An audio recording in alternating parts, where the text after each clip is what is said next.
நமது பங்கில் பீடர் சிறுவர்கள், வைசியஸ் அங்கத்தினர் மற்றும் பங்கின் வாலிபர்கள் இந்த நவநாள் திருப்பலியை சிறப்பிக்க வந்திருக்கின்றோம். இவர்கள் அனைவரும் கல்வி மற்றும் அவர்களுடைய திறமைகளில் வேலைகளில் சிறந்து விளங்கிட இவர்களுக்கு நல்ல ஒரு எதிர்காலத்தை தந்திர வேண்டும் என்று ஆண்டவரிடம் மன்றாட உங்கள் அனைவரையும் கேட்டுக்கொள்கின்றோம். விசேஷ விதத்தில் இன்று நமக்கு திருப்பலியை சிறப்பிக்க வந்திருக்கும் அருள் தந்தையர்களையும் மற்றும் இறைமக்களாகிய உங்கள் அனைவரையும் வருக வருக என்று வரவேற்கின்றோம்.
எல்லா கருத்துகளுக்காகவும், இறை மக்களின் எல்லா கருத்துகளுக்காகவும் கூட அர்ப்பணிக்கிறேன். தந்தை மகன் தூய ஆவியாரின் பெயராலே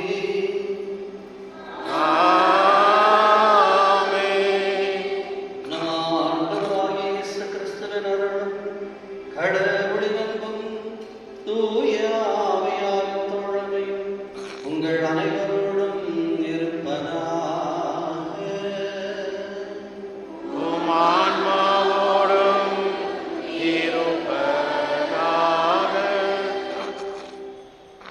கிறிஸ்துவிலே பிரியமானவர்களே, இன்றைக்கு நாம் நம்முடைய பங்கின் திரு இறுதி ஆண்டவருடைய ஆலயத்தின் நவநாட்களிலே கடைசி நாட்களை நாம் கொண்டாடுகின்றோம். இந்த நாளும் கூட சிறப்பிக்கின்றவர்கள் இளைஞர்கள், இளம்பெண்கள், யூத் ஆஃப் த பாரிஷ், மேலும் பீட சிறுவர்கள், மேலும் ICYM மற்றும் YCS, இவர்கள் அனைவரும், அதாவது யங் கிறிஸ்டியன் ஸ்டூடெண்ட்ஸ் மூவ்மெண்ட், இவர்கள் அனைவருமே அவர்கள் அனைவருக்காகவும் கூட இந்த நாளை நாம் அர்ப்பணித்து அவர்களுக்காக ஜபிக்க இருக்கின்றோம். கிறிஸ்துவிலே பிரியமானவர்களே, இறைவன் அருகிலே வர வேண்டும் என்றால் நம் அனைவருக்குமே கண்டிப்பாக அருள் என்பது தேவை. நம்முடைய மறை மாவட்டத்திலே ஆயிரக்கணக்கான இளைஞர்கள் இருக்கின்றார்கள். ஆனால் எத்தனை பேர் கடவுள் காட்டும் பாதையிலே நடந்து கொண்டிருக்கின்றார்? எத்தனை பேர் கடவுள் காட்டும் பாதையிலே நடக்க விரும்புகிறார்? எத்தனை பேர் கடவுளை அறியாமலும் இருக்கின்றார்? ஆகவே இந்த 3 குழுக்களும் நாம் பார்க்கின்ற பொழுது வெவ்வேறு குழுக்களில் கூட நம்முடைய பங்கு மக்களும் இங்கு இன்றைக்கு திருப்பலியை சிறப்பித்துக் கொண்டிருக்கின்ற இந்த இளம் ஆண்கள், பெண்கள், இந்த இளைஞர்கள் மற்றும் பீட சிறுவர்கள், இவர்கள் அனைவருக்குமே ஒரு சிறந்த எடுத்துக்காட்டு. நம்முடைய குடும்பங்களில் பிள்ளைகள் இந்த கடல்களிலே, இந்த திருப்பலியிலே அல்லது ஆலயத்தினுடைய அந்த வழிபாடு வாழ்க்கையிலே பங்கு கொள்ளவில்லை என்றால் அதனை பற்றி பெற்றோர்கள் சற்று கவனம் செலுத்த வேண்டும். இளைஞர்களும் கூட பங்கேற்பு, இறை அருளிலே, இறை வாழ்விலே, திருச்சபையினுடைய வாழ்க்கையிலே பங்கேற்பு என்று சொன்னால் நமக்கு 3 விஷயங்கள் நம்முடைய மனதிற்கு நினைவில் நாம் வைத்துக் கொள்ள வேண்டும். முதலாவதாக, உங்களுடைய வளர்ச்சிக்காக உங்களுக்கு என்ன தேவை? உங்களுடைய வளர்ச்சிக்காக உங்களுக்கு என்ன தேவை? காசு, பணம். இளைஞர்களுக்கு என்ன தேவை? நீங்கள் நாளைக்கு வளர்ந்து உங்களுடைய வாழ்க்கையில் நீங்கள் வெற்றி பெற வேண்டும் என்றால் உங்களுக்கு என்ன தேவை? படிப்பு, படிப்பு, அறிவு, இல்லையா? அறிவில்லாத முட்டாள் அப்படின்னு சொன்ன அறிவு தேவை, சரியா? எந்த அளவுக்கு உங்களுடைய வாழ்க்கைக்கு, உங்களுடைய வளர்ச்சிக்கு அறிவு தேவையோ அதே அளவுக்கு கடவுளுடைய அருளும் தேவை. உங்களுடைய வாழ்க்கையிலே வெற்றி பெறுவதற்காக கடவுளுடைய அருள் தேவை. அறிவு, ஞானம் எந்த அளவுக்கு தேவையோ கடவுளுடைய அருளும் அதே அளவுக்கு தேவை என்பதை நாங்கள் நினைவில் வைத்துக் கொள்ள வேண்டும். ஆகவே அறிவு மற்றும் நம்மை வெற்றி பெற்றவர்களாக மாற்றுகிறார் கடவுளுடைய அருள். ஒவ்வொரு செயலும் கடவுளுடைய அந்த அருள். அந்த அருள் யாருக்கு கிடைக்கும்? யாருக்கு கிடைக்கும்? இப்ப எல்லாருமே இருக்கிறீங்க இல்லையா? மேலே ஏறணும், ஒரு விஷயத்தை செய்யணும் அப்படின்னு சொன்னாக்கா யாருக்கு கூப்பிடுவீங்க? பலவான், பயில்வான், அப்படிதானே? ரொம்ப காயலா இருக்கிற அவங்களை கூப்பிட்டு நம்ம என்ன வேலை சொல்ல முடியுமா? இல்ல.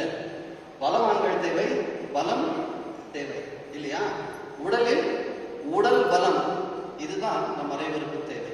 கிறிஸ்துவுக்கு பிரியமானவர்களே, உடல் பக்தியை, உடல் நமக்கு இந்த சக்தியை தருகின்றது, இல்லையா?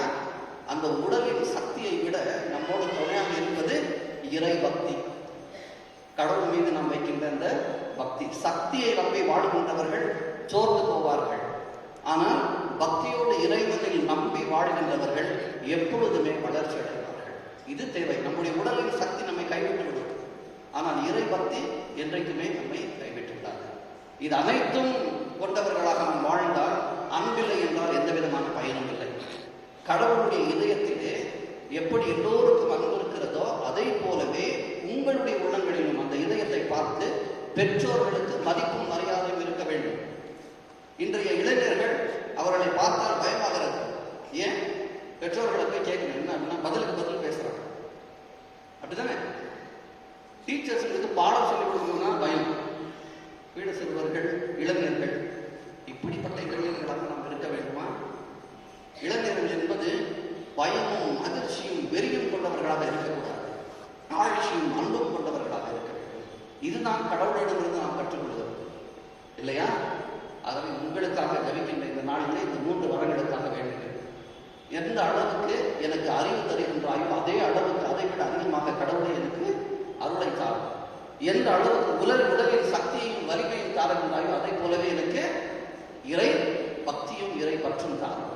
எந்த அளவுக்கு எனக்கு ஞானத்தை நாம் கொடுக்கின்றாயோ அதே அளவுக்கு அதை விட அதிகமாக தாழ்ச்சியும் பணிவும் மற்றும் பிறர் அன்பும் இருக்கின்ற அந்த குணத்தை தாரும் என்று இந்த திருப்பலி விசேஷத்தில் கொண்டாடுவோம். சிறுவர்கள் இயேசு எப்படி வளர்ந்தாரோ அதை போலவே நாமும் கூட வளர்ந்து கடவுளுக்காக அர்ப்பணிக்கப்பட்டவர்களாக வாழ இறைவனுக்கு ஆசிரியை மருளை தர வேண்டும். ஒரு சிறந்த எடுத்துக்காட்டுள்ள கிறிஸ்துவ பிள்ளைகளாக, கடவுளுடைய பிள்ளைகளாக வாழ இறைவன் நமக்கு அருள் தர வேண்டும் என்று இந்த திருப்பலியை நாம் தொடர்ந்து ஜெபித்து கொண்டாடுவோம். இந்த திருப்பலியை நம்மளோடு நோக்கு கொடுக்க நம்முடைய குற்றம், குறைகள், பாவங்கள் அறிந்ததற்காக மனம் வருந்தி மன்னிப்பினை வேண்டும்.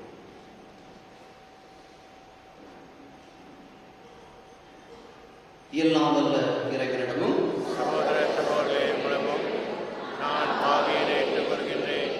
ஏனெனில் சிந்தனையாலும் சொல்லாலும் செயலாலும் கடமையில் தவறியதாலும் பாவங்கள் பல செய்தேன். என் பாவமே, என் பாவமே, என் பெரும் பாவமே. ஆகையால் இப்பொழுது கன்னியான புனித மரியாதையும் வானதூதர் புனிதர் அனைவரையும் சகோதர சகோதரி முறையும் நாம் இறைவனாகிய ஆண்டவரிடம் எனக்காக வேண்டிக் கொள்ள கொண்டாடுகின்றேன். எல்லாம் வல்ல இறைவன் நம்மை இறக்கம் வைத்து நம் பாவங்கள் எல்லாம் மன்னித்து நம்ம நிலை வாழ அழைத்து செல்வாராக. ஆமென்.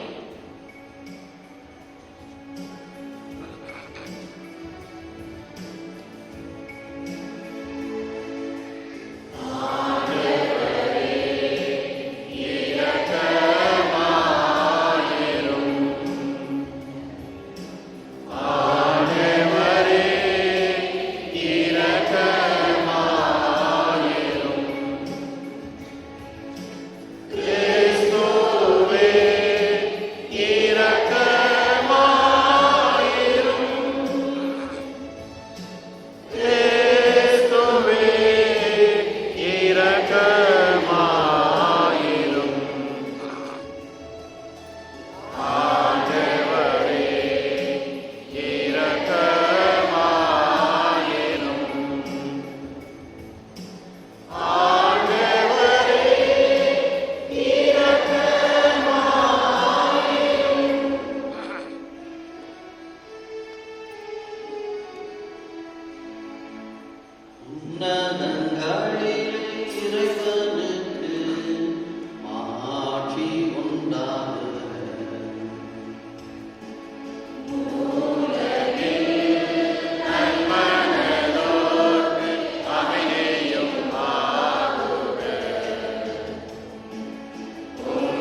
எல்லாம் வல்ல இறைவா,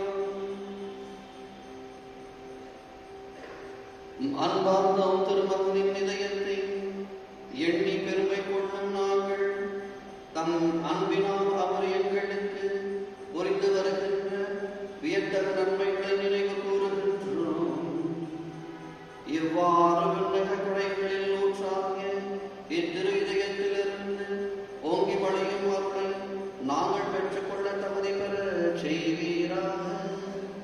உம்மோடு தூயான ஒன்றிப்பில் இறைவனா என்றென்றும் வாழ்ந்து ஆட்சி செய்கின்ற எங்கள் ஆண்டவர் உமது திருமகனாகிய இயேசு கிறிஸ்து வழியாக உம்மை மன்றாடுகிறோம்.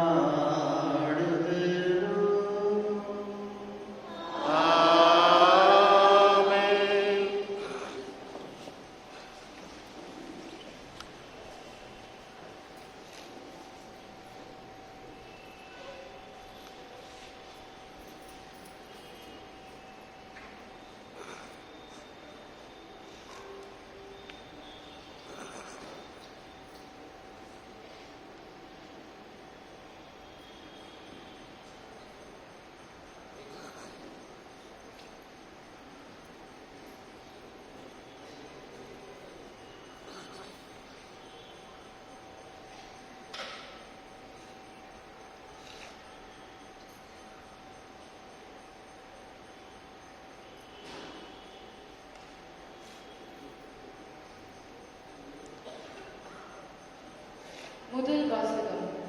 எலிசா புறப்பட்டு போய் எலியாவுக்கு பணிவிடை செய்தார்.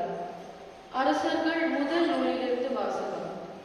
அந்நாட்களில் எலியா அங்கிருந்து சென்று சாப்பாற்றின் மகன் எலிசாவை கண்டார். அப்பொழுது அவர் ஏர் பூட்டி உழுது கொண்டிருந்தார். அவருக்கு முன்னே 11 ஏர்கள் இருந்தன. 12ஆம் ஏரை தாமே ஓட்டிக் கொண்டிருந்தார். எலியா அவரிடம் சென்று தம் மேலாடையை அவர் மீது தூக்கி போட்டார். எலிசா அவரை கடந்து செல்கையில் ஏர் மாடுகளை விட்டுவிட்டு எலியாவிடம் ஓடி வந்து, நான் என் தாய் தந்தையிடம் விடை பெற்று வர அனுமதி தாரும், அதன் பின் உம்மை பின் செல்வேன் என்றார். அதற்கு அவர், சென்று வா, உனக்கு நான் செய்ய வேண்டியதை செய்துவிட்டேன் என்றார். எலிசா எலியாவை விட்டு திரும்பி வந்து ஏர் மாடுகளை பிடித்து அடித்து தாம் உழுத கல்பைக்கு நெருப்பு மூட்டி அம்மாட்டு இறைச்சியை சமைத்து மக்களுக்கு பரிமாற அவர்களும் அதை உண்டார். பின்பு அவர் புறப்பட்டு போய் எலியாவை பின்பற்றி அவருக்கு பணிவிடை செய்யலானார். இது ஆண்டவர் வழங்கும் அருள்வாக்கு. இறைவா பிறந்தே.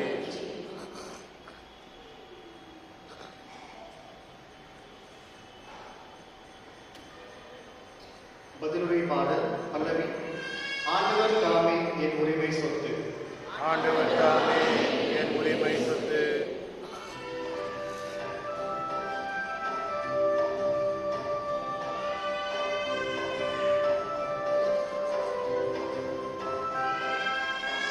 ஆண்டவர் தாமே என் உரிமை சொத்து. ஆண்டவர் தாமே என் உரிமை சொத்து. ஆண்டவர் தாமே என் உரிமை சொத்து.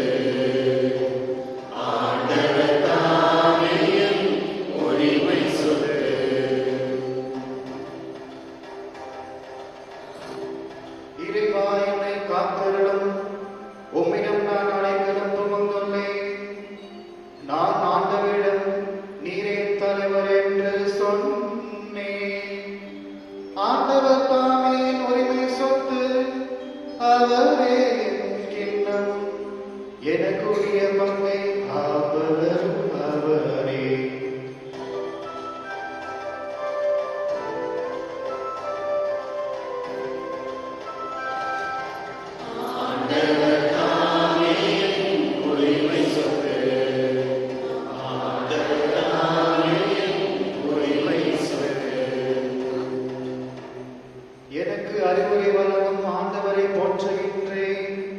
இருவருக்குடைய மனசான்று என்னை எச்சரிக்கின்றது. ஆண்டவரே பொழுதும் என் கண்முன் வைத்துள்ளேன். அவரின் வலப்பக்கம் உள்ளார், எனவே நான் அசைவோரே.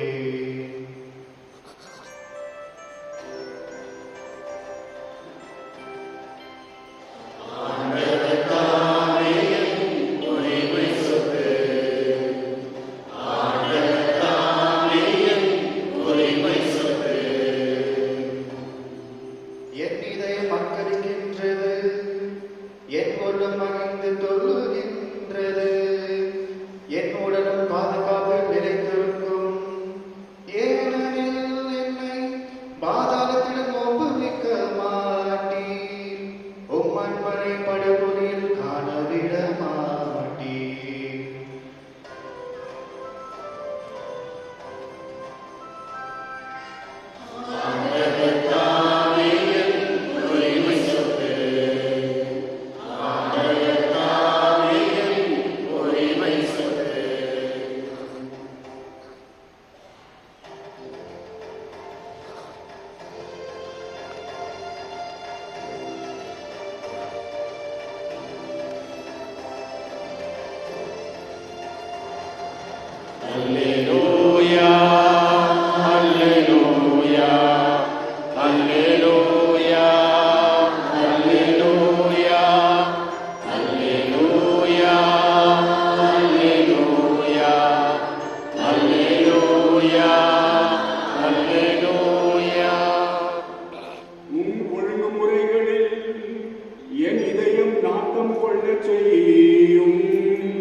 நீங்கள் உலகிற்கு ஒளியாய் இருக்கிறீர்கள். மலை மேல் இருக்கும் நகர் மரபாய் இருக்க முடியாது. எவரும் விளக்கை ஏற்றி மரக்காலுக்கு வைப்பதில்லை, மாறாக விளக்கு தண்டின் மீது வைப்பார். அப்பொழுதுதான் அது வீட்டில் உள்ள அனைவருக்கும் ஒளி தரும். இவ்வாறே உங்கள் ஒளி மனிதர் முன் ஒளிர்க. அப்பொழுது அவர்கள் உங்கள் நற்செயல்களை கண்டு உங்கள் விண்ணக தந்தையை போற்றி புகழ்வார்கள்.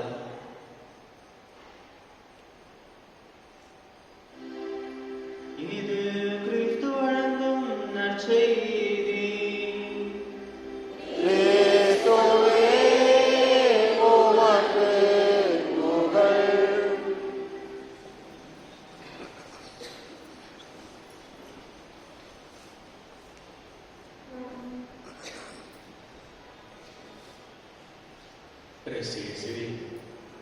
பிரியமான சகோதரிகளே, சகோதரர்களே, மாண்டவர் இயேசு கிறிஸ்துவின் நெஞ்சுக்கு நெருக்கமான இறை மக்களே, இதை ஆண்டவருடைய இதய துடிப்பை உணர்ந்து கொண்டிருக்கின்ற அருமையான இறை மக்களே, இந்த நாளிலே நம்முடைய ஆலயத்தின் பாதுகாவலரான திருவிருதைய ஆண்டவருடைய பெருவிழா நல் வாழ்த்துக்களை நற்பணியாளர்கள் சார்பாக நான் உங்களுக்கு தெரிவிப்பதிலே மகிழ்ச்சி அடைகிறேன். அனைவருக்கும் ஹாப்பி ஃபீஸ். அப்படியே கைகளை உயர்த்துங்க பார்ப்போம். வலது கைகளை உயர்த்துங்க பார்ப்போம். அப்படியே கைகளை இறக்குங்க பார்ப்போம். பக்கத்தில் இருக்கிறவங்களை பார்த்து குலுக்கி கை குலுக்கி ஹாப்பி ஃபீஸ் சொல்லுங்க பார்ப்போம்.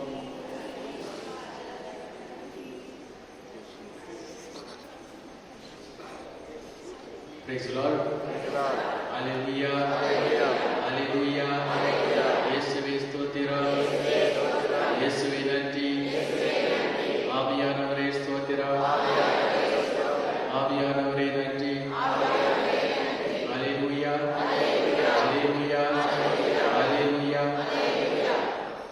அன்புமிக்க சகோதரிகளே சகோதரர்களே, இன்னைக்கு எனக்கு உங்களை பார்க்கும்போது மகிழ்ச்சியா இருக்கு.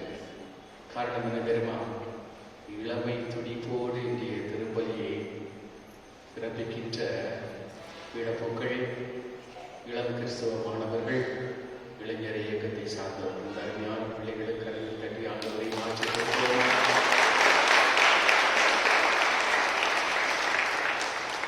அதுவும் சிறப்பாக அந்த வாலிப தம்பிகளை பார்க்கும்போது வீரம் விளைஞ்ச மண்ணு எங்க மண் அப்படிங்கிறத காட்டுறதுக்காக அருமையான நம்முடைய பாரம்பரிய ஆடையில வந்து அருமையா வேட்டிய கட்டிட்டு இருக்கும்போது சந்தோஷமா இருக்கு.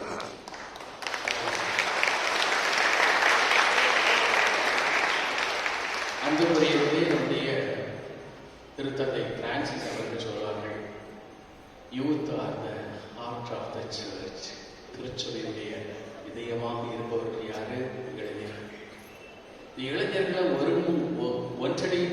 ஒருங்கிணைத்து கொண்டு வருது மிகப்பெரிய சவால் அர்ப்பணியாளர்களுக்கு. அப்படி இருந்தாலும் இந்த நாளில் உங்களுடைய அர்ப்பணியாளர் எப்படி உங்களுடைய நெஞ்சத்துக்கு நெருக்கமானவராக இருந்தார் அப்படி எனக்கு புரியல. அவ்வளவு ஈஸியாக உங்களை ஒன்றாக கொண்டு வந்து திருப்பலி சிறப்பிக்கிற போது இளைஞர்களோடு நெருங்கிய உறவு உள்ள ஒரு அர்ப்பணியாளர்களாக முடித்து பங்கு தந்தையர்கள் இருக்கிற பார்க்கும்போது மகிழ்ச்சி அடைகிறேன். நான் ஒரு பங்குல ஒரு பங்கு தந்தை உதவிக்காக போயிருந்தேன். அந்த ஃபாதர் அன்னைக்கு பூசைக்கு முன்னாடி டென்ஷனா இருந்தார். இப்போ நான் கேட்டேன், என்ன ஃபாதர் இவ்வளவு டென்ஷனா இருக்கீங்க அப்படின்னு கேட்டேன். இந்த வாலிப பசங்க கோயிலுக்குள்ள வரமாட்டேங்கிறாங்கப்பா. கோயிலுக்கு வெளியே சிற்றவுட்லேயே இருக்கிறாங்க. வெளியே இருந்துக்கிட்டு செல்ல நோண்டிக்கிட்டே இருக்கிறாங்க. கோயிலுக்குள்ள வரமாட்டேங்கிறாங்களப்பா. அதுக்கு என்ன ஃபாதர், அவங்கள கூப்பிட்டு பேசலாம். நான் எத்தனையோட பேசி பார்த்துட்டேன், அவங்க ஒண்ணுக்கு சரிப்பட்டு வரல. அதிரடி நடவடிக்கை எடுத்திருக்கிறேன் அப்படின்னாரு. என்ன அதிரடி நடவடிக்கை அப்படின்னு கேட்டேன். கோயிலுக்கு முன்னாடி போய் பாருங்க அப்படின்னாரு. A4 சைஸ்ல கம்ப்யூட்டர்ல பிரிண்ட் அவுட் எடுத்து போட்டிருக்கிறாரு, தொழுநோயாளிகள் ஆலயத்திற்குள் அனுமதி இல்லை. தொழுநோயாளிகள் ஆலயத்திற்கு அனுமதி இல்லைன்னு அவர் ஒட்டிட்டாரு. அன்னைக்கு அவங்க இருக்கப்படி விட காலியா இருக்கு. அத்தனை பேரும் கோயிலுக்குள்ள இருக்கிறோம். பிரைஸ் தி லார்ட், அல்லேலூயா. ஆமா, அன்புக்குரியவர்களே, இன்னைக்கு நம்முடைய ஆண்டவர் இறை வார்த்தை மூலமாக நீங்கள் உலகிற்கு ஒளியாக இருக்கிறீர்கள். உங்களை பார்த்து நீங்க உலகிற்கு ஒளியா இருக்கீங்கன்னு சொல்ற பின்னாடி இருக்கிற பெற்றோர்களும் பெரியோர்களும் அப்பாக்களும் அக்காக்களும் இந்த வாலிப தம்பிகளின் தம்பிகளை பார்த்து உலகுக்கு ஒளியா இருக்கீங்கன்னு சொல்லுங்க பார்ப்போம். நீங்க உலகுக்கு ஒளியா இருக்கீங்க சொல்லுங்க பார்ப்போம். பிரியமான சகோதரிகளே சகோதரர்களே, ஒளி அப்படின்னு சொன்னாலே கண். இந்த கண் வழிபெற்ற கண்ணாக இருக்க வேண்டும். அதனால்தான் நம்முடைய திரு இருதய ஆண்டவர் இந்த பூமியில் அவர் செய்த முதல் தன்னுடைய இதயத்தை திறந்து காட்டி முதல் அற்புதம் என்ன தெரியுமா? கண்களை திறந்தார். இயேசுவின் திரு இருதயத்தின் திருத்தூதர் என்று அழைக்கப்படுவது யாரு? மார்கரெட் மேரி அலவா. ஆனால் இயேசுவின் திரு இருதயத்திற்கு முதல் சாட்சி யாரு? ஒரு படைவீரர். இயேசுவின் இதயத்தில் இருந்து வழிந்தோடிய இரத்தமும் தண்ணீரும் பார்வை குறைவு உள்ள ஒரு படைவீரருடைய கண்களின் மீது பட்ட உடனேயே அவர் முழுமையான பார்வை பெற்றார். அப்ப இயேசுவின் இதயத்திற்கு நெருக்கமானவர்கள் இதயத்தின் சாட்சிகளாக வாழ வேண்டுமானால் கண்கள் ஒளிபெற்ற பிள்ளைகளாக இருக்க வேண்டும். ஆண்டவர் நற்செய்தியிலே சொல்றாரு, உன் கண் தான் உன் உடலுக்கு விளக்கு. உன்னுடைய கண் இருளாய் இருந்தால் உடல் முழுவதும் இருளாகிவிடும். அமெரிக்க சகோதரிகளே சகோதரிகளே, பெரு என்கிற ஒரு நாட்டில் மிக கொடூரமான பஞ்சம் ஏற்பட்டது. மக்கள் சாப்பாட்டுக்கே கஷ்டப்பட்ட அந்த காலகட்டத்தில் அந்த இனக்குழுக்களுடைய தலைவர் தன்னுடைய மக்களை அழைத்து கொண்டு பஞ்சம் அளிப்பதற்காக ஒரு மலைப்பகுதிக்கு போகிறார். ஆல்ப்ஸ் மலைத்தொடர் பகுதியில் ஒரு பள்ளத்தாக்கில் போய் குடியிருக்கிறாங்க. செழிப்பான பகுதி, விவசாயம் செய்து அவங்க நல்ல முறையில் சந்தோஷமா வாழ்ந்து கொண்டு இருக்கிறாங்க. பஞ்சமே நாம் மகிழ்ச்சியாக வாழ்ந்து கொண்டிருக்கிறாங்க. 14 தலைமுறை வாழ்ந்தார்கள். இந்த 14 தலைமுறை கடந்த 15வது தலைமுறை அந்த பள்ளத்தாக்கிலேயே வாழ்ந்து கொண்டிருக்கிற வேளையில் ஒரு வினோதமான தொற்று நோய் அவர்களுக்கு வந்தது. அந்த வினோதமான தொற்று நோயினால் பாதிக்கப்பட்ட அந்த பள்ளத்தாக்கில் வாழ்ந்த மக்கள் ஒருவராக தன்னுடைய பார்வையை இழந்தார்கள். முதலில் முதியவர்கள் பார்வையை இழந்தார்கள். அடுத்து நடுத்தர வயதை சார்ந்தவர்கள் பார்வை இழந்தார்கள். அதன் பிறகு வாலிபர்கள் பார்வை இழந்தார்கள். அதன் பிறகு சிறுவர்கள் சிறுமியர் பார்வை இழந்தார்கள். கடைசியில் பச்சிளம் குழந்தைகள் பார்வை இழந்தார்கள். ஒட்டுமொத்த பள்ளத்தாக்கே பார்வை இழந்த பள்ளத்தாக்கு. அவர்களுக்கு பார்வை இல்லை. பார்வை இல்லைன்னு சொல்லி யாருமே வருத்தப்படல. தன்னுடைய அன்றாட வாழ்க்கையை செய்தார்கள். பார்வை இல்லாவிட்டாலும் ஏர் ஓட்டினார்கள், உழவு உழுதார்கள், விதை விதைத்தார்கள், களை எடுத்தார்கள், தண்ணீர் பாய்ச்சினாங்க, விளைச்சல் செஞ்சு அந்த விளைச்சல் அறுவடை செய்தார்கள். ஆனா எல்லோரும் பார்வையற்றவர்களாக இருந்தாலும் ஒருத்தர் இன்னொருத்தர் மேல போய் மோதுறதே கிடையாது. ஏன்னா பக்கத்துல ஒருவர் வருகிறார் என்கிறதை தன்னுடைய காதின் ஓசையை கொண்டு அறிந்து கொண்டு அவரை விட்டு ஒதுங்கி நிற்பார்கள். ஒருபோதும் ஒருவர் மற்றவரோடு மோதுவது கிடையாது. இப்படி பார்வையற்ற தன்மையிலே வாழ பழகி கொண்ட அவர்களுக்கு பார்வை என்பது ஒரு குறைபாடாக தெரியவில்லை. அது நார்மல் ஆயிடுச்சு. அதாவது உலகத்துல பிறகு வாழ்கின்ற எல்லா மனிதரும் குருடராக இருந்து ஒரே ஒரு மனிதனுக்கு மட்டும் கண் பார்வை இருந்தால் அந்த கண் பார்வை பெற்றவரை பார்த்து நம்ம என்ன சொல்லுவோம்? அப்நார்மல் அப்படின்னு சொல்லுவோம், நார்மல் இல்லை அப்படின்னு சொல்லுவோம்.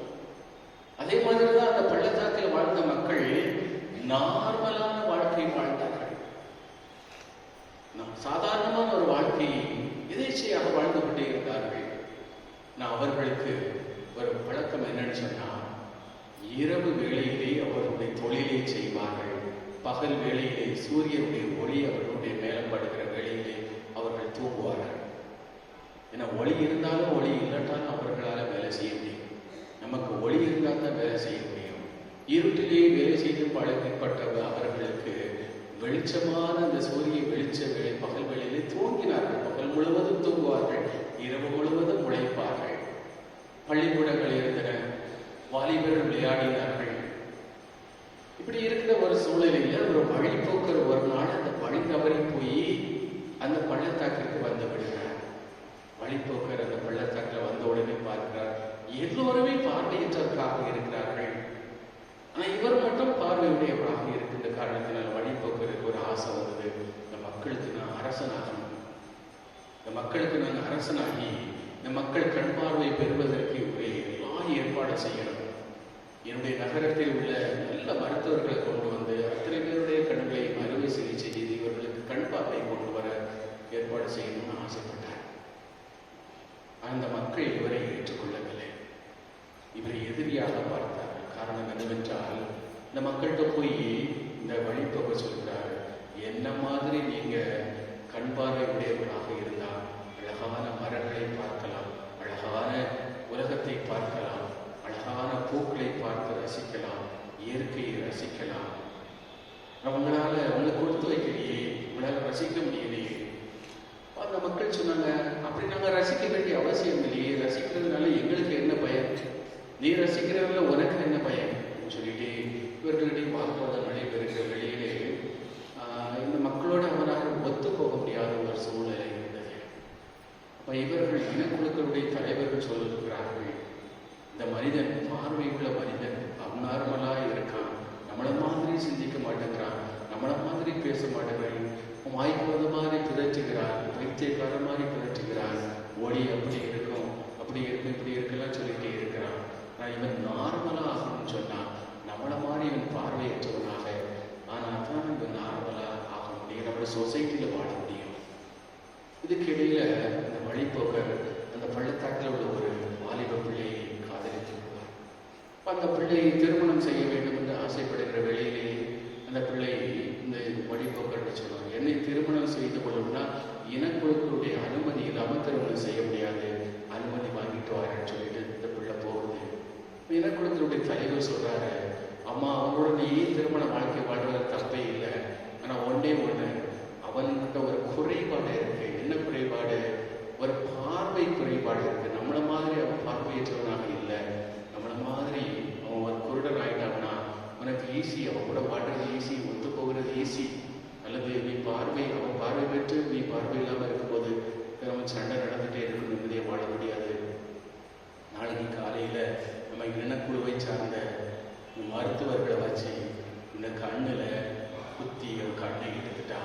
நம்மள மாதிரி நார்மலாக இருக்கும் அப்படின்னு சொல்லிட்டா.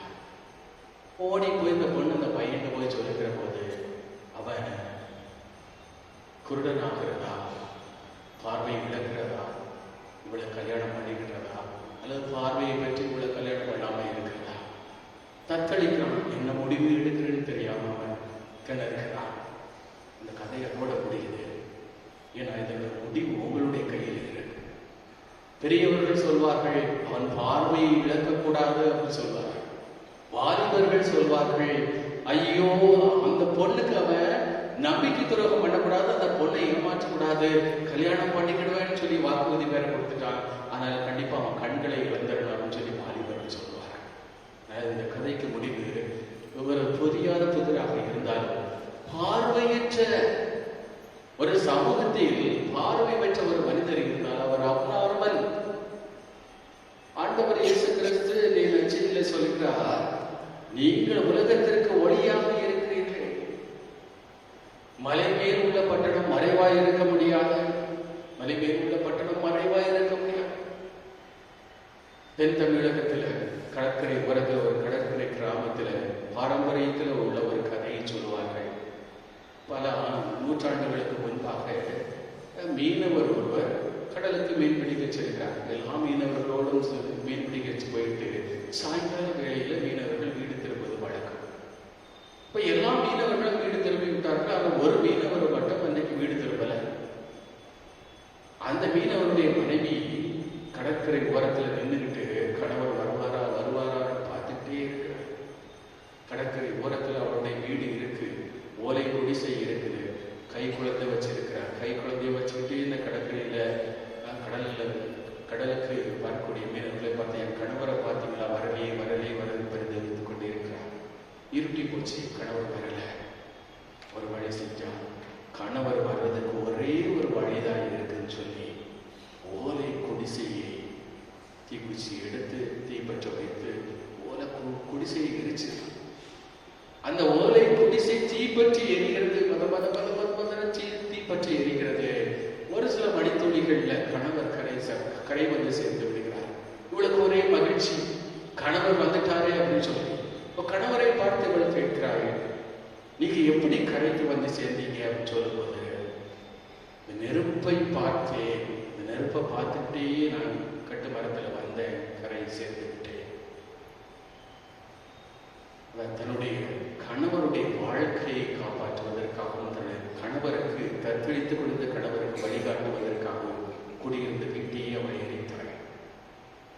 உலகத்திற்கு ஒளியாக நீங்க இருக்கீங்க ஆண்டவர் சொல்றாருன்னா, உலகத்திற்கு ஒளிகாட்டுவதற்காகவும் உலகத்திற்கு வழிகாட்டுவதற்காகவும் கிறிஸ்தவன் அழைக்கப்பட்டிருக்கிறார். உலகத்திற்கு ஒளிகாட்டுவதற்காகவும் வழிகாட்டுவதற்காகவும் கிறிஸ்தவன் அழைக்கப்பட்டிருக்கிறான். அதனால ஆண்டவர் சொல்றாரு, எவரும் விளக்கை ஏற்றி மரக்காலுக்குள் வைக்க மாட்டார்கள். ஒளியின் மக்கள் ஒருபோதும் மரக்காலுக்குள் விளக்கை வைக்க மாட்டார்கள். ஒளியின் மக்கள் எவரும் விளக்கை ஏற்றி பாத்திரத்திற்குள் வைத்து மூட மாட்டார்கள். ஒளியின் மக்கள் எவரும் விளக்கை ஏற்றி கட்டிலுக்கு அடியில் வைக்க மாட்டார்கள். ஒளியின் மக்கள் எவரும் விளக்கை ஏற்றி நிலவரைக்குள் வைக்க மாட்டார்கள். இந்த காரியத்தை ஆண்டவர் சொல்றார். அன்புமிக்க சகோதரிகளே சகோதரிகளே, ஆண்டவர் சொல்றாரு, குருடருக்கு வழிகாட்ட முடியுமா? முடியாது. பார்வையற்றவர் பெரிதொரு பார்வையற்றவருக்கு வழிகாட்ட முடியாது. பவுலடியார் சொல்லுகிறார், எபேசியருக்கு எழுதிய திரும்ப 1வது அதிகாரம் 18வது வசனத்துல, ஆண்டவருடைய ஒப்புயர்வற்ற மேலான வல்லமையை நீங்கள் அறிவதற்காக உங்களுடைய அகக்கண்கள் திறந்திருக்கட்டும். விசுவாச கண்கள் திறந்திருக்க வேண்டும். உண்மையான கிறிஸ்துவ வாழ்க்கை எதில் அடங்கி இருக்கிறது என்றால், நம்முடைய ஊன கண்கள் திறந்திருக்கிறது என்பதில் அல்ல, விசுவாச கண்கள் திறந்திருக்க வேண்டும். லூக்கா நற்செய்தி 24வது அதிகாரம் 30-31 வசனத்தை வீட்டில் போய் வாசித்து பாருங்க. எம்மாவு சீடருடைய நிகழ்ச்சி வழிநெடுகிலும் சுமார் 8 மணி நேரம் ஆண்டவர் அவர்களுக்கு மறைநூலை சுட்டி காட்டி பிரசங்கம் வைக்கிறாங்க. 8 மணி நேரம் பிரசங்கம் வச்சோம்.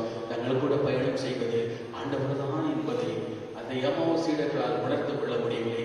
வழிபோக்கர் என்றுதான் நினைத்தார்கள். கடைசியில் ராத்திரி வேளையில் அந்த வீட்டுக்கு வந்து சாப்பிட உட்கார்ந்திருக்கும் போது அப்பத்தை எடுத்து பிட்டு அது அவர்களுக்கு ஆண்டவர் கொடுக்கும் போது அவர்கள் கண்கள் திறக்கப்பட்டன. அப்ப அப்பம் எடுக்கிற வேளையிலே அவருடைய கண்கள் திறக்கப்பட்டன. அவர்கள் அவரை அடையாளம் கண்டு கொண்டார்கள். உடனடியாக அவர் மறைந்து விட்டார். எம்மாவு சீடர்கள், ஒளி பெற்ற சீடர்கள், கண்கள் திறக்கப்பட்ட சீடர்கள் ஆண்டவரை கண்டு கொண்டார்கள். அந்த மகிழ்ச்சியில தான் திரும்ப எருசலேமுக்கு போய் உயிர்ப்பின் சாட்சிகளாக வாழ்ந்தார்கள். அன்புக்குரியவர்களே, உங்களுக்கு ஒரு கேள்வி.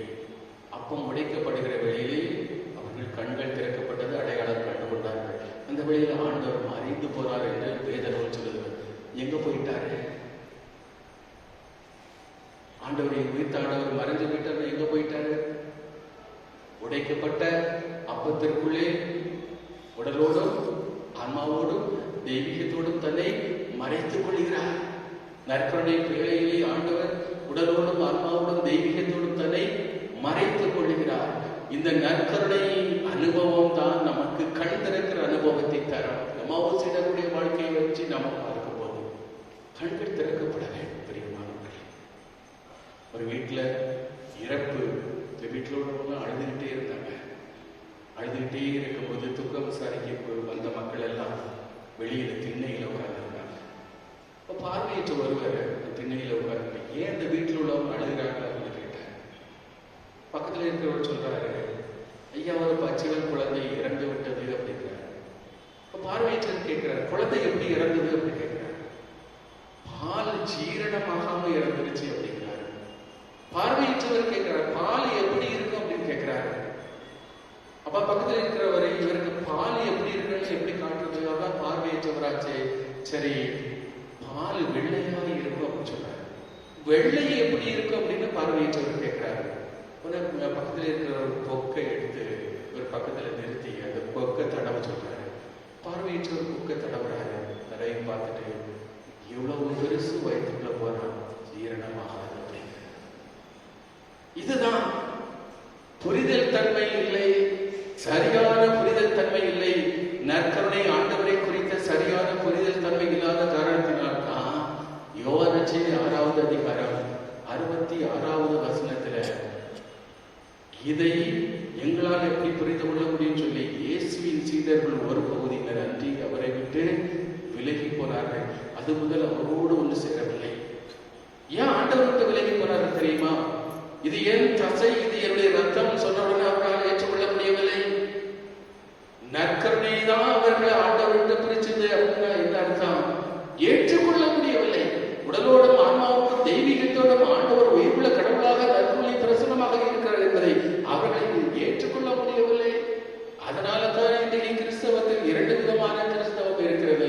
ஒன்று பைபிள் கிறிஸ்தவம், இன்னொன்று பலி கிறிஸ்தவம். நாம் எல்லாம் பலி கிறிஸ்தவர்களாக இருக்கிறோம். பலிக்குள் பைபிள் அடங்கிவிடும். பலி கிறிஸ்தவம் என்பது அரைகுறை கிறிஸ்தவம். முழுமையான விசுவாச சத்தியம் பலி கிறிஸ்தவத்தில் இருக்கிறது. ஆண்டவர் வார்த்தையாகிய கடவுள் பலிபீடத்திலே மனுமுறை எடுத்தால்தான் அது உண்மையான கிறிஸ்தவ வாழ்க்கை. இன்னைக்கு கண் திறக்கப்படாத கிறிஸ்தவர்கள் ரொம்ப பேர் இருக்கிறாங்க. கண் திறக்கப்படாத கிறிஸ்தவர்கள். அன்புக்குரிய சகோதரிகளே, சகோதரர்களே, ஆண்டவர் மீண்டுமாக நற்செய்திக்கு வருவானால் எவரும் விளக்கை ஏற்றி மரக்காலுக்குள் வைக்க மாட்டார்கள் அப்படின்னு சொன்னா, இன்னைக்கு ஆண்டவருடைய ஆசீர்வாதத்தை பெறுவதற்கு, ஒளியின் மக்களாக வாழ்வதற்கு தடையாக இருப்பது மரக்கால். இருக்கிற யாருமே மரக்காலை பார்த்திருப்பீங்களோ இல்லையோ தெரியாது.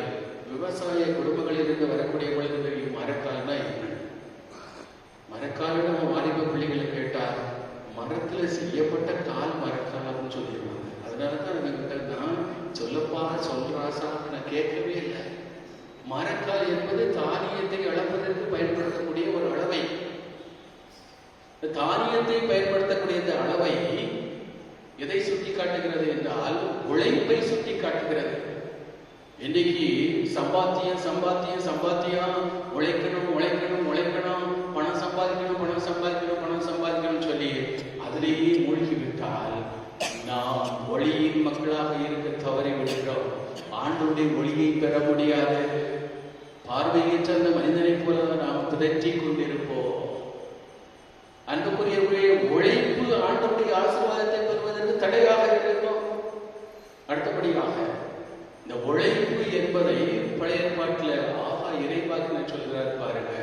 1வது அதிகாரம் 6வது வசனத்துல உங்களுக்கு நடந்திருப்பதை நினைத்து பாருங்கள். நீங்கள் விதைத்தது மிகுதி, அறுத்ததோ குறைவு. நீங்கள் உண்கிறீர்கள், உங்களுக்கு யாருக்கும் பசி நீங்கவில்லை. நீங்கள் குடிக்கிறீர்கள், நிறைவடைவதில்லை. விதவிதமாக ஆடை உடுத்துகிறீர்கள், உங்களுள் எவருக்கும் குளிர் நீங்கவில்லை. வேலையாள் தான் கூலியாக வாங்கிய பணத்தை பொத்தலான பையில் போடுகிறார். ஆசீர்வாதத்தின் தடை. உழைப்பு வீணாகி போறது இஸ்ரேல் அவருடைய வாழ்க்கையில. இறைவாக்கில சொல்றாரு, நடந்தது நினைச்சு பாரு. ஏன் அவருடைய வாழ்க்கையில ஆசீர்வாதத்தின் தடை வந்தது? சாப்பாடு விஷயத்துல ஆசீர்வாதத்தின் தடை, குடிக்கிற விஷயத்துல ஆசீர்வாதத்தின் தடை, ஆடை உடுத்துகிற விஷயத்திலோட ஆசீர்வாதத்தின் தடை. ஏன் வேலையாள் தான் வாங்கிய பணத்தை பொத்தலான பையில் போடுகிறார். வரவு எட்டனா செலவு பத்தனான்னு சொல்லி ஏன் ஆசீர்வாதத்தின் தடை? உழைப்புல ஆசீர்வாதத்தின் தடை அப்படின்னு சொன்னாங்க. மனிதன் 54 மட்டுமன்று, கடவுளுடைய வாயின் வார்த்தையிலிருந்து வரும் ஒவ்வொரு வார்த்தையினாலும் உயர்வான். உழைப்பை மையப்படுத்தி ஒருவர் ஆண்டவரை மறந்து விடக்கூடாது. ஏன்னா ஆங்கிலத்தில் ஒரு பழமொழிகளில் சொல்வார்கள், my work is my worship. தவற செய்யும் தொழிலே தெய்வம்னு சொல்லுவார்கள். தவற. தெய்வம் நம்ம தொழில் நமக்கு தெய்வம் அல்ல. உழைப்பை மையமாக வைத்து இதுதான் எனக்கு கடவுள் சொல்ல முடியாது. உழைப்பையும் தாண்டி உழைப்பின் நாயகனாக இருக்கிற ஆண்டவர் தான் நமக்கு கடவுள். இறைவனை மையப்படுத்தி வாழாதவர் வாழ்க்கை, தன்னை மட்டுமே மையப்படுத்தி வாழக்கூடிய வாழ்க்கை ஆசீர்வாதத்தில் தடையை கொண்டு வரும். அடுத்தபடியாக எவரும் விளக்கை ஏற்றி பாத்திரத்திற்குள் வைக்க மாட்டார்கள். பாத்திரம் அப்படின்னு சொன்னா எனது சாப்பாட்டு பாத்திரம். உணவுக்காக நம்ம வாழல, வாழ்க்கைக்கு உணவு அவசியம். தொடக்க நூலில ஆதி பெற்றோர்கள் நம்முடைய வாழ்க்கையில ஆண்டவருடைய ஆசீர்வாதத்தை இழந்திருக்க ஒரு காரணம், சாப்பிடக்கூடாது, சாப்பிட்டதான் ஆசீர்வாதத்தை இழந்தார்.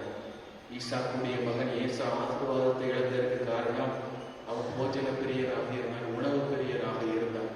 இஸ்ரேல் மக்கள் பாலை நிலத்திலே 40 ஆண்டுகள் ஆண்டவர் அவர்களை சுத்தி அடிச்சு வாக்களிக்கப்பட்ட கானான் தேசத்திற்குள் அழைத்து போகாமல் இருந்த காரணம் என்ன? வெறும் 220 கிலோமீட்டர் தூரம் பயணம் மேற்கொண்டால் போதும் வாக்களிக்கப்பட்ட கானான் தேசத்துக்கு போயிருக்கலாம்.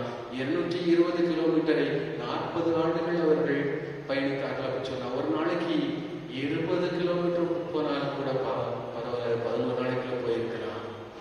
ஏன் 40 வருஷம் எடுத்துன்னு சொன்னா, ஆண்டவர் கொடுத்த மன்னா என்கிற உணவை குறித்து அவர்கள் குறை கூறினார்கள், நன்றி கெட்டவர்களாக இருந்தார். இயேசுவின் திரு இருதயத்தை திறந்து காட்டி மார்க்கருக்கு மேல் மரியமாய் ஆண்டவர் சொன்னார்கள், என்னுடைய இதயத்தை குறித்து அசட்டைத்தனம், அவசங்கை, நன்றி கெட்டதனம், மனுக்குலத்தின் நன்றி கெட்டத்தனத்தின் மூலம் என்னுடைய இதயம் காயப்பட்டிருக்கிறது. மனுக்குலத்தின் நன்றி கெட்டதனத்தின் மூலமாக என் இதயம் காயப்பட்டிருக்கிறது. பிரியமான சகோதரிகளே, சகோதரிகளே, உணவு நம்முடைய ஆசீர்வாதத்தை விளக்க செய்ய முடியாது. அதுக்கு அடுத்தபடியாக எவரும் விளக்கை ஏற்றி கட்டிலின் கீழ் வைக்க மாட்டார்கள். கட்டிலுக்கு கீழே விளக்க வச்சா ஒளி கிடைக்குமா? கட்டிலுக்கு மேல நான் படுத்திருக்கிறேன், அது இரும்பு கட்டில், அதுக்கு கீழே விளக்கு நல்ல தகுந்த விளக்கு எரிஞ்சுக்கிட்டு இருக்கு. அந்த கட்டில் மேல நான் படுத்திருக்கிறேன், என்ன ஆகும்? இரும்பு கட்டில் சூடி ஏறும், தகுந்த சூடி ஏற டிக்கி டேமேஜ் ஆகி சிக்கன் 65 மாதிரி ஆயிரும்.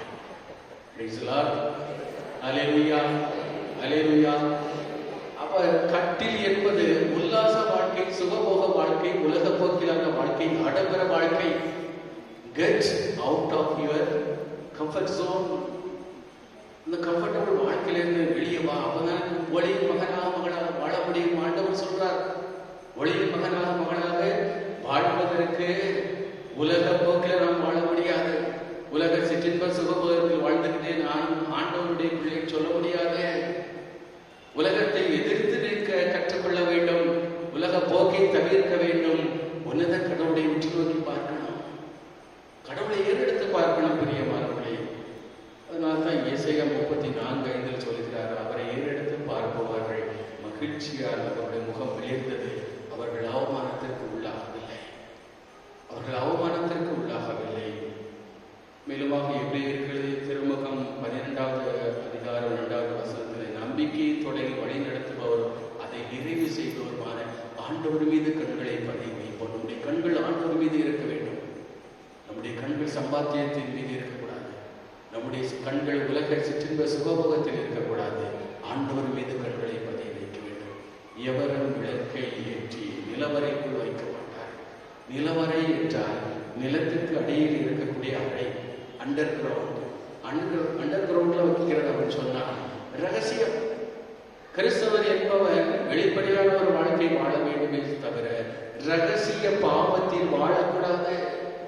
வெளிப்படாமல் மறைந்திருப்பது ஒன்றுமில்லை. இன்னைக்கு மூடி மூடி மூடி மறைச்சு வைக்கிற பாவ வாழ்க்கை ஒரு நாள் உலகத்திற்கே தெரிய வரும். ஆனால் வெளிப்படாமல் மறைந்திருப்பது ஒன்றுமில்லை. ஆண்டவர் என்ன சொல்றாருன்னு சொன்னா, மனமாறு மனமாறு அவருடைய பாவத்தை அறிக்கையிட்டு எவரொருவர் தன்னுடைய பாவத்தை மறைக்கிறாரோ மீட்பு பெற முடியாது. எவரொருவர் தன்னுடைய பாவத்தை அறிக்கையிட்டு மன்னிப்பு கேட்கிறாரோ மீட்பை பெறுவார். அன்புக்குரிய சகோதரிகளே, சகோதரிகளே, இயேசுவின் இதயத்தை உற்று நோக்கி பார்ப்போம், மகிழ்ச்சியிடவோம், மீட்பை பெறுவோம். ஆமென்.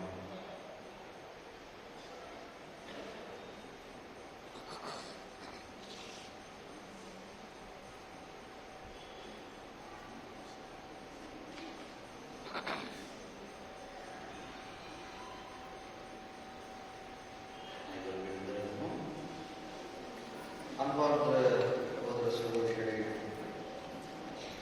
நாம் பாவத்தால் இறைவனின் அன்பை இழந்த போதும் அவர் நம்மை வெறுப்பதில்லை. மனிதனை மனிதனாக இருந்து அன்பு செய்ய தன் ஒரே மகனையே மனிதனாக அனுப்பி அவரது திரு இதயத்தின் வழியாக நம்மை தொடர்ந்து அன்பு செய்து வருகின்றார். அந்த அன்பு தந்தையிடம் நமக்காக மன்றாடுவோம். உங்கள் பதில் ஆண்டவரே, உங்கள் மன்றாட்டை கேட்டிருந்தோம். அன்பு தந்தை இறைவா, எங்கள் திருத்தந்தை பிரான்சிஸ், எங்கள் பேராயர், ஏனைய ஆயர்கள், குருக்கள், கன்னியர்கள் மற்றும் துறவியர் அனைவரையும் நீ நிறைவாக ஆசீர்வதித்து அவர்களுக்கு தேவையான ஆற்றலையும் ஞானத்தையும் தந்திட வேண்டும் என்று இறைவாமை மன்றாடுகிறோம்.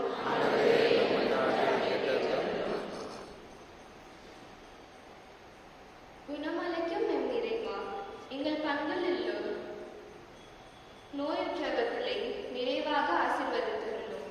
அவர்களுக்கு தேவையான உடல் உள்ள ஆன்ம சுகத்தையும் தந்திட வேண்டும் என்று இறைவா உம்மை மன்றாடுகிறோம். இயேசுவின் தூய இதயமே, எங்கள் குடும்பங்களை உம்மிடம் ஒப்படைக்கின்றோம். உங்கள் இதயத்தின் அன்பு, நன்மை மற்றும் கருணை ஆகியவற்றின் பொக்கிஷங்களை எங்களுக்கு வெளிப்படுத்துங்கள். எங்கள் பாவங்களை மன்னித்து எங்கள் பலவீனத்தை பலப்படுத்துங்கள். இந்த அருளை அனைத்தையும் குடும்பங்களுக்கு கேட்கின்றோம். கல்வாரியில் ஒரு சிப்பின் ஈட்டியால் குத்தியப்பட்டு இயேசுவின் இதயமே, வாழ்வில் எங்களுக்கு அடைக்கலமாகவும் ஸ்வர்க்கத்தின் நுடி வழியாகவும் இருந்திட வேண்டும் என்று இறைவா உம்மை மன்றாடுகின்றோம். சிறு பிள்ளைகளை தொற்று ஆசீர்வதித்த என் இறைவா, எம் பங்கில் உள்ள குழந்தைகளை நிறைவாக ஆசீர்வதித்தார்கள். குறிப்பாக பீட சிறுவர்கள், இளைஞர்கள், இளம் பெண்கள் மற்றும் பாடகர் குழுவினரை நிறைவாக ஆசீர்வதித்தார்கள்.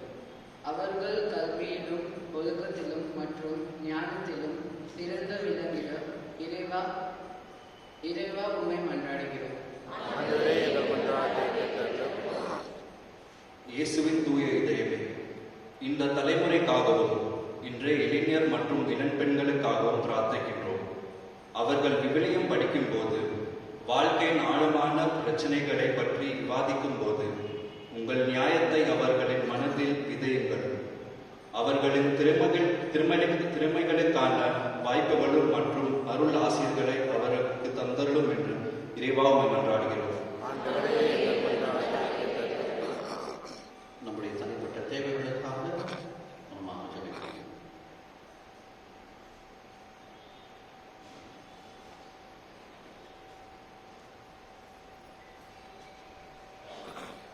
எல்லாம் வல்ல பரிசுத்த தந்தாய், நேர்மையுள்ள உள்ளத்தோடும் தூய சிந்தனையோடும் நன்மனதோடும் உமது திரு சந்நிதியில் பணிபுரிய ஆசிக்கின்றோம். ஆனால் பலவீனங்களாலும் நாங்கள் சோதனைகளால் அலக்கழைக்கப்பட்டு பாவத்தில் வீழ்ந்து திருமகனின் இதயத்தை புண்படுத்தி இருக்கின்றோம். உமது பேரன்பினால் எங்களை மன்னித்து உம் திருமுன் நாங்கள் எழுப்பியை மன்றாட்டுகளுக்கு தயவாய் செவி செலுத்தருமாறு உம் திருமகன் இயேசு கிறிஸ்து வழியாகவே மன்றாடுகின்றோம். ஆமென்.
சகோதர சகோதரிகள், நீங்களும் நான் கொடுக்கும் விபலை இல்லாமல் இறைவனுக்கு ஏற்றதாக முடியுங்கள்.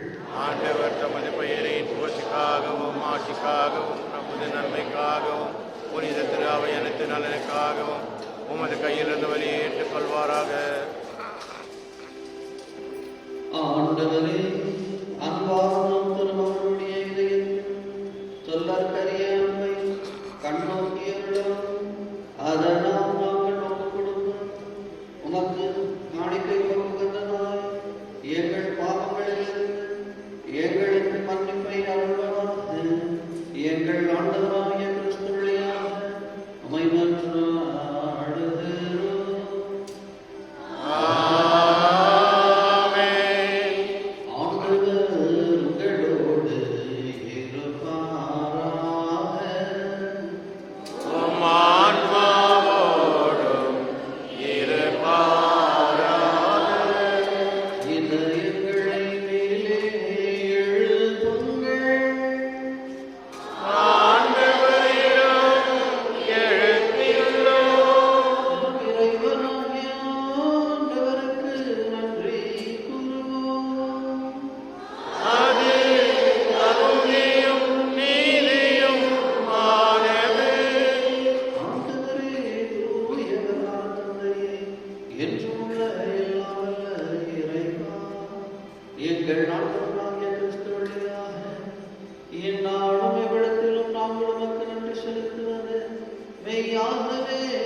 எங்கள் கடமையும் மீட்புக்குரிய செயலுமாகும்.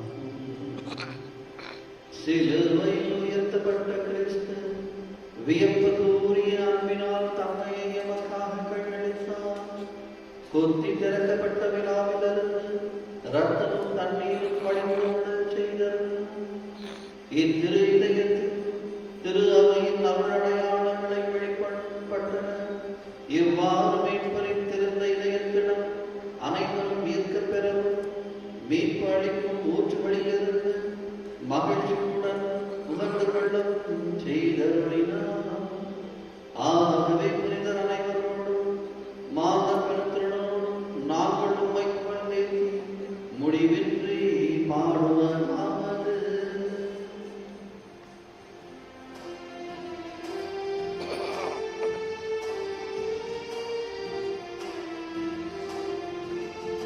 தூயவர் தூயவர் தூயவர் வான்படைகளின் கடவுளாம் ஆண்டவர். தூயவர் தூயவர் தூயவர் வான்படைகளின் கடவுளாம் ஆண்டவர். விண்ணகமும் மண்ணகமும் உமது மாட்சியால் நிறைந்துள்ளது. விண்ணகமும் மண்ணகமும் உமது மாட்சியால் நிறைந்துள்ளது. உன்னதங்களிலே ஓசானா, உன்னதங்களிலே ஓசானா, உன்னதங்களிலே ஓசானா, உன்னதங்களிலே ஓசானா. ஆண்டவர் பெயரால் வருபவர் ஆசி பெற்றவர். ஆண்டவர் திருப்பெயரால் வருபவர் ஆசி பெற்றவர்.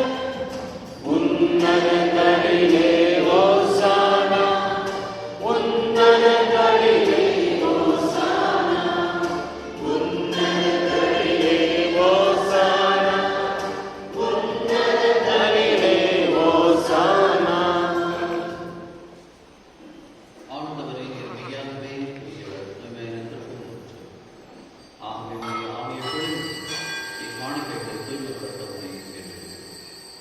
இவ்வாறு எங்கள் ஆண்டவர் இயேசு கிறிஸ்து உடல் ரத்தம் நாயகனுக்கு போய் மாறுவதாக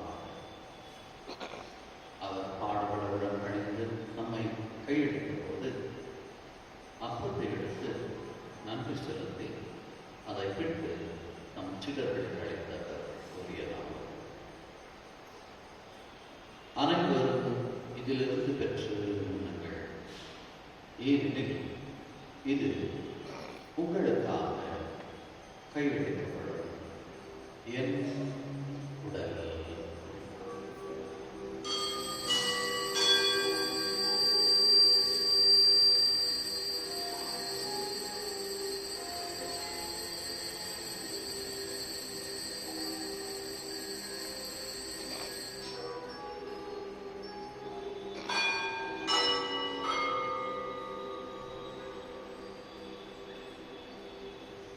அவ்வண்ணமே இருந்த பின் பிண்டத்தை விடுத்து மீண்டும் நன்றி கூறி நம் சிலர்களை கழித்தவர் கூறியதாகும். அனைவரும் இதிலிருந்து பெற்று பாருங்கள். ஏனெனில் இது புதிய நிலையான உடன்படிக்கைக்குரிய என்ற அர்த்தத்தின் கிணம். இது பாவமன்னிப்புக்குரியது. உங்களுக்காக பலருக்காக சொல்லப்படும். இதை என் நினைவாக செய்யுங்கள்.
பரவியிருக்கும் உமது திரு அவை நினைவு கூர்ந்தருளும்.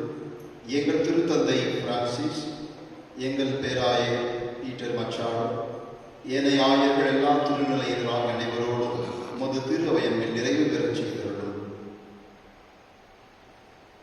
மேலும் இன்று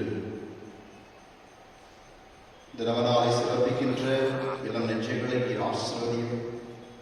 ஆண்டவரே, உமக்கு சொந்தமான இந்த பிள்ளைகளை என்னால் உடைய ஞானத்தால் உடைய அறிவினாலும் பக்தியினாலும் வல்லமையாலும் நிரப்பி இவர்கள் உம்முடைய திருச்சபையை என்னால் உடைய அன்பின் சாட்சிகளாக முன்னெடுத்து செல்ல இவர்களை தூண்டியருளும்.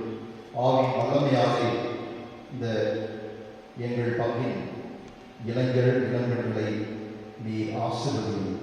மேலும் பிற சிறுவர்களையும் சிறார்களையும் நீர் ஆசீர்வதித்து உடைய ஞானத்தால் உடைய வல்லமையாக நிரப்பியருளும். மேலும் இந்த திருப்பலியை பங்கெடுத்துக் கொண்டிருக்கின்ற இந்த பங்கை சார்ந்த மற்றும் அனைத்து இறை மக்களையும் உடைய ஆசீர்வாதத்தால் நிரப்பியருளும். எங்கள் வாழ்வில் வருகின்ற எல்லா சோதனைகளையும் கஷ்டங்களையும் நீர் அறிந்திருக்கின்ற தேவனாய் இருக்கிறவரே, எல்லா வளங்களால் நிரப்பி நாங்கள் எல்லா வகையும் தீமையிலிருந்து பாதுகாப்பையும் நன்மைகளை பெற்றவர்களாய் உமக்கு உகந்த பிள்ளைகளாய் வாழ எங்களை ஆசீர்வதித்தருளும். மேலும் எங்கள் குடும்பங்களில் வாழ்ந்து மறித்த எங்கள் முன்னோர்கள், பெற்றோர்கள், சகோதர சகோதரிகள் அனைவரையும் இரக்கத்துடன் நினைவு கூர்ந்து உமது திருமுக வழியில் ஏற்றருளும். எங்கள் அனைவருக்கும் இரக்கமாயிரும். கடவுளின் கன்னித்தாயான எங்கள் அன்னை மரியாள், அவருடைய கணவரான புனித யோசேப்பு, புனித திருத்தூதர், இவ்வுலகில் உமக்கு உகந்தவராய் வாழ்ந்தோர் ஆகிய புனிதர்கள் அனைவருடன் நாங்கள் நிலை வாழ்வில் பங்கு கொள்ளும் தகுதி பெற்று உம் திருமகன் இயேசு கிறிஸ்து வழியாக உம்மை புகழ்ந்தேத்து மரபுள்ள உம்மை நன்றாக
உமது இரக்கத்தின் உதவியால் நாங்கள் பாவத்திலிருந்து எப்போதும் விடுதலை பெற்று யாதொரு கலக்கமும் இன்றி நலமாயிருப்போமாக.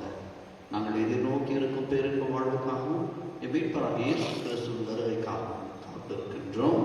ஏனெனில் ஆட்சியும் வல்லமையும் ஆட்சியும் என்றென்றும் அது.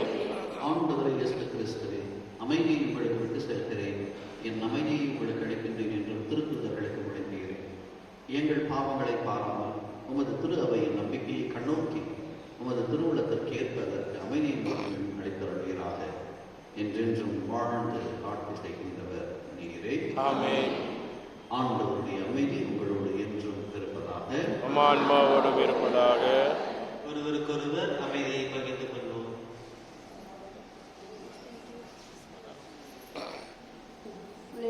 பாவங்களை போக்கும் சமரியை எம்மேல் இரக்கமாயிரும். உலகின் பாவங்களை போக்கும் சமரியை எம்மேல் இரக்கமாயிரும். உலகின் பாவங்களை போக்கும் சமரியை எமக்கு அமைதியை.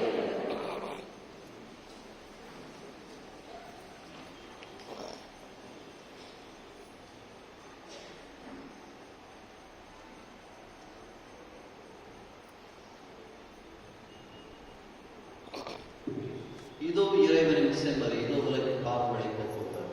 செம்மறிலிருந்து அழைக்கப்பட்டோர் பேறு பெற்றோர்.